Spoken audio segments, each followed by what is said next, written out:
Bro చెప్పండి పర్లేదు. 4 channel ఎలా అనిపించింది మూవీ?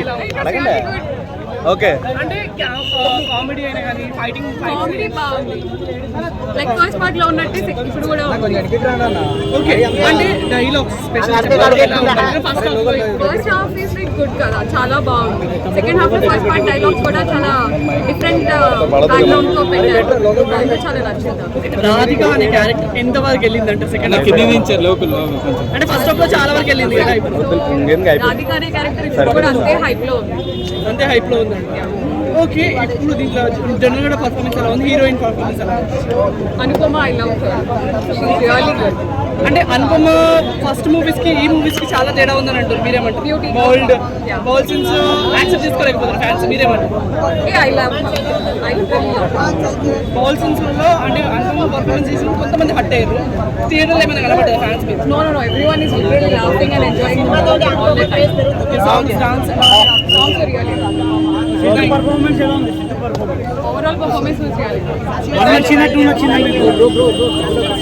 అయితే మాత్రం కామెడీ ఏంటి, రొమాన్స్ ఏంటి, ఈ రెండు అట్లకి కొదవలేదన్నమాట. అందులో super and block buster movie. ఇంకా సిద్ధు రైటింగ్ కోసం మాట్లాడుకుంటే ఫస్ట్ పార్ట్ కానీ సెకండ్ పార్ట్ లో చాలా అంటే చాలా బాగుంది. మంచి ఇంతలా డైలాగులతో నవ్వించడం అంటే మామూలు విషయం కాదు. అది ఎటువంటి కామెడీ అని లేకుండా ఓన్లీ వన్ మ్యాన్ షో అయితే సిద్ధు అన్నమాట. ఇంకా వేరే ఏదైనా చూస్తే అనుపమ గ్యామ్లెస్ కానీ పర్ఫార్మెన్స్ కానీ అండ్ రొమాన్స్ సీన్స్ కానీ అన్నీ కూడా చాలా బాగున్నాయి. ఇందులో చాలా క్యారెక్టర్లు ఏంటంటే ఇందులో రాధిక క్యారెక్టర్ కూడా వస్తుంది లాస్ట్లో. ఆ సీన్ అయితే నెక్స్ట్ లెవెల్ అనమాట. సో సినిమా బ్లాక్ బస్టర్ అన్న ఈ ఉగాదికి సమ్మర్కి కూడా ఎంట్రన్స్ లో బ్లాక్ బస్టర్ కొట్టాడు. ఇక చూసుకుంటే బ్యాక్గ్రౌండ్ స్కోర్ మెయిన్ ప్లస్ అన్నమాట. చాలా అంటే చాలా బాగుంది. ప్రతి సీన్ కూడా చాలా ఎంగేజ్ చేసిన, చిన్న సీన్ అవునా, ఎమోషనల్ సీన్ అవునా, కామెడీ సీన్ అవునా, ప్రతి సీన్లను కూడా ఎరగ తీసాడు.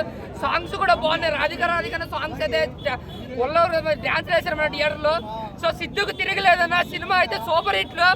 గన్నలో బుల్లెట్లు ప్రతి ఒక్కరు చూడ డీజే టిల్లో సినిమా అయితే బ్లాక్ బస్టర్. ప్రతి ఒక్కరు ఇంట్లో వంకరకున్న సీన్స్ ఏమీ లేవు. ఫ్యామిలీస్ కూడా హ్యాపీగా వెళ్ళి చూడొచ్చు. ఒక 2-3 ముద్దు సీన్లు ఉంటాయి అంతే, వాటి పెద్ద విషయం ఏం కాదు. మొత్తం సినిమా అంతా కూడా కామెడీ సస్పెన్స్ గా వెళ్తూ ఉంటుంది. చాలా అంటే చాలా బాగుంది. అనుపమలు అయితే మాత్రం ఏదైతే డీసెంట్ ఫ్యాన్స్ అనుపమకున్నారో వాళ్ళు ఈ సినిమాని చూస్తే కొంచెం కుళ్ళుకోవచ్చు. అంతలా గ్లామరస్ గా చూపించారు అనుపమ కూడా పర్ఫార్మెన్స్ కానీ ఒక స్కై క్యారెక్టర్ లో కానీ ఇరగ తీసేసింది. సో ఓవరాల్ గా సిద్ధు కానీ అనుపమ కానీ రాధిక కానీ ముగ్గురు కలిసి ఇరగదీసి ఒక బ్లాక్ బస్టర్ సినిమా ఇచ్చారు. సినిమా అయితే చాలా చాలా బాగుంది. ప్రతి ఒక్కరు ఫ్యామిలీ కానీ పిల్లలు కానీ పెద్దలు కానీ యూత్ కానీ బాగా వచ్చి చూడొచ్చు, బాగా ఎంజాయ్ చేసే సినిమా.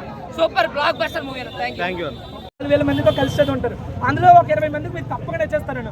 అందులో ఒక 10 మంది ధైర్యం చేసి మీకు ప్రపోజ్ చేయడానికి వస్తే సారీ నా మనసులో ఇంకొకరు ఉన్నారు and is the love of my life అని చెప్పాల్సి వస్తే ఆ ఒక్కరిని నేను అవ్వాలనుకుంటున్నాను. యాక్చువల్గా విషయం 2 నిమిషాల ముందు చెప్తాను. ఇప్పుడు ఇదంతా చెప్తాను, నో చెప్తారేమని. ఇంకొకసారి ఇదంతా ఆఫీస్ ఐ లవ్ యూ చెప్తాను. ఐ లవ్ యూ అన్నా, I love you, I love you. Lily గురించి ఏం చెప్తామన్నా, లిల్లీ అయితే మామూలుగా లేదు. అంటే లిల్లీ గారికి ఇచ్చిన క్యారెక్టర్ కానీ ఆ రోల్ కానీ ఆమెకి ఇచ్చిన దానికి న్యాయం చేసినట్లు అనిపించింది అన్న. నాకు చాలా అంటే చాలా బాగా నచ్చింది. కానీ సేమ్ ఫస్ట్ పార్ట్ అంటే ఫస్ట్ హాఫ్ చూసినంత వరకు అరే ఇదేంద్ర ఫస్ట్ పార్ట్ సేమ్ ఇట్లానే ఉంది కదా, సేమ్ ఇలానే అనిపించింది. అంతేగాని సెకండ్ హాఫ్లో ఆ ట్విస్ట్ కానీ ఆ క్లైమాక్స్ కానీ మొత్తం వేరే అంటే వేరే లెవెల్ ఉంది. సో నాకు చాలా అంటే చాలా బాగా నచ్చింది అన్న సినిమా. డైలాగ్స్ ఎలా అనిపించింది అన్న? డైలాగ్స్ ఏం చెప్పుకోవచ్చు అన్న, డైలాగ్స్ అయితే మామూలు కామెడీ కాదు. డైలాగ్స్ నవ్వుతూనే ఉన్నాం స్టార్టింగ్ ఎండింగ్ వరకు. డైలాగ్స్ వేరే లెవెల్ ఉన్నాయి. సిద్ధన్న అసలు వన్ మ్యాన్ షో అన్న సినిమా. అసలు డీజే టిల్లు 2 అంటే టిల్లు స్క్వేర్ అంటేనే సిద్ధన్న ఒక్కడే కనిపిస్తాడు మనకి. ఎందుకంటే స్టార్టింగ్ చెన్ని వరకు అతనే భుజం మీద వేసుకొని తన డైలాగ్స్తో తన ఓన్ వేలో మేనరిజంలో తన స్టైల్లో చెప్తూ ఉన్నాడు. అట్లుంటుంది మనతో అని చెప్తూ ఉన్నాడు. సో అలానే నాకు బాగా అనిపించింది. ప్రతి సాంగ్ డీజే టైప్ లోనే ఉన్నాయి అంటున్నారు.